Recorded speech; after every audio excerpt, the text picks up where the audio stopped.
I run and I run some more, and then I run a little bit more.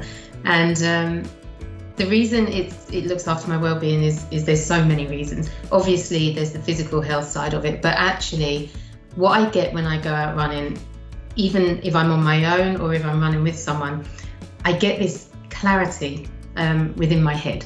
And there's so much out there about the mental health benefits from exercise. So getting out, being active, being in nature. I'm lucky enough to live close to a lovely forest, so I get to be amongst the green. And it does really allow your brain to clear. I do some of my best thinking when I'm running, come up with ideas. I could be sitting at my PC for ages and I think I'll go for a run, and it comes to me.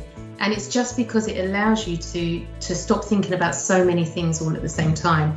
And all that thinking takes your brain off of the soreness of your legs. So it's just a really great thing to be doing. And I can't advocate for exercise enough to keep you well in all aspects.